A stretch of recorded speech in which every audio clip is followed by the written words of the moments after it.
கிராமங்களில் இன்னைக்கு ஆளுங்கட்சிக்கு இருக்கிற பதாகைகளை விட விஜய்க்கு பதாகைகள் இல்லாத, விளம்பரம் இல்லாத ஊரே இல்லை கிராமங்கள். ஆனா அந்தந்த ஊர்ல போய் கேட்டா யாரு என்னன்னு அந்த ஊர்ல இருக்க பெரியவங்களுக்கு தெரியல.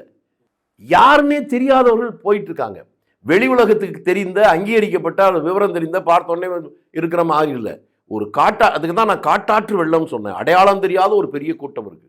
இதை விஜயே எதிர்பார்க்க முடியாதுங்கிறதுனா நான் மீண்டும் மீண்டும் இந்த மாதிரி பல நிகழ்ச்சிகளை சொல்வதற்கு காரணம், எல்லோரையும் விட விஜய்க்கு இன்னும் பொறுப்பும் கடமையும் இருக்கிறது என்பதை நினைவுபடுத்தணும் தான். இந்த கூட்டத்தை அவர் சரியாக ஒருவேளை நடத்த தவறிவிட்டால், நான் முன்னாலே சொன்னது போல அவருக்கு இழப்பல்ல, தமிழ்நாட்டுக்கு பேரிடியாக அமைஞ்சிருவோன்னு பயப்படுறேன். ஐயா, அந்த பாதையில் அவர் ஓரளவுக்காவது சரியா போறதா நீங்க நினைக்கிறீங்க? அதாவது நீ எப்படி பாக்குறேன்னு கேட்டா, ஒரு நாட்டை வழி நடத்துவதற்கு படித்தவன், பெரிய பேச தெரிஞ்சவன், ஆணழகன் அல்லது பெரிய பின்னணி இதெல்லாம் இருந்தா தாங்கிறது இல்லை.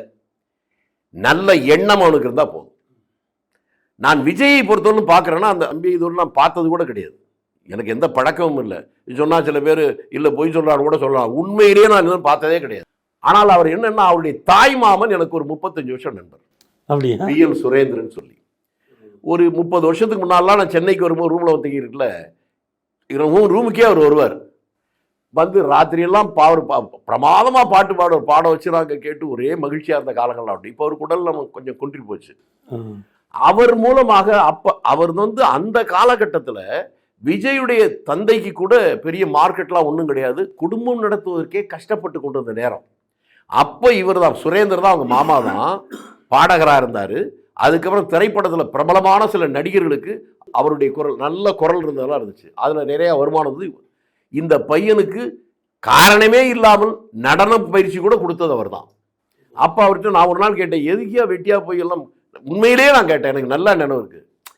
ஏதோ சொல்லி கொடுப்பான், அதுக்கு பிரயோஜனப்படுதோ இல்லையோ, சும்மா ஒரு பையன் இருக்க வேணாமே, அதுக்கு 1 மணி நேரம் ஒதுக்கி கற்றுக்கிட்டு போகிறானே அப்படின்னு சொன்னார்.